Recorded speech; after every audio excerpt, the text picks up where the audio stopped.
In this video, I will show you the remaining style settings for vertical right-left layout. So let's continue with the video tutorial. Under Title Settings, we can change the color of the title text here. Here we can add a background color for the title text. Next, we can change the typography of the title text. We can select the global font style here. And again, we can select and change any settings here. The font family. We can change the size of the font here. We can change the weight of the font. Other font settings like uppercase or lowercase or capitalized. Next, we can change the font style from the options here if needed. We can select underline or strike through the title with these options. Next, we can add padding for the title text here. Again, we can increase the gap under the title content below. Next, under description settings, we can change the color of the description text here. Here we can add a background color for the description text. Next, we can change the typography of the description text here. We can select the global font style here. And again here, we can select and change any settings. We can change the font family, weight of the font. Other font settings like uppercase or lowercase or capitalize the description text can be changed here.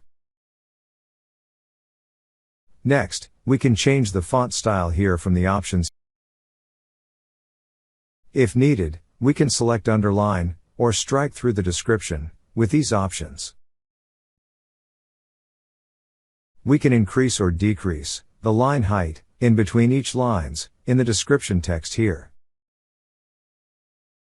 Here, we can add or reduce the spacing between each letter and text content.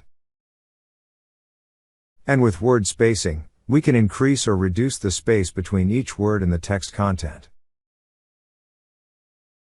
Next, we can add padding for the description text here. Again, we can increase the gap under the description content below. Under Image Media Settings, we can increase or decrease the width of the image or media element. We can also increase or decrease the height of the image or media here.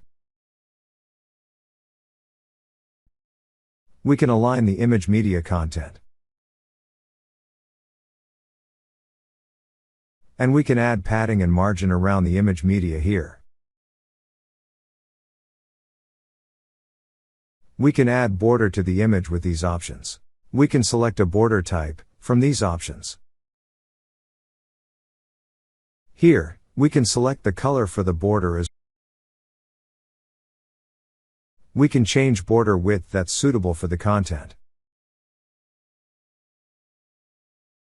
We can add a shadow to the content box here. We can select and edit any of these settings like horizontal or vertical border shadow. Blur and spread effect for the shadow box can be added here.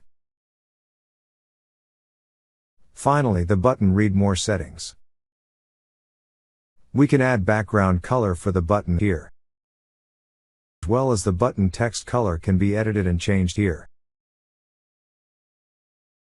Next, we can align the button that is suitable to the timeline content. We can add the button width and the button height with the button width and button height slider options.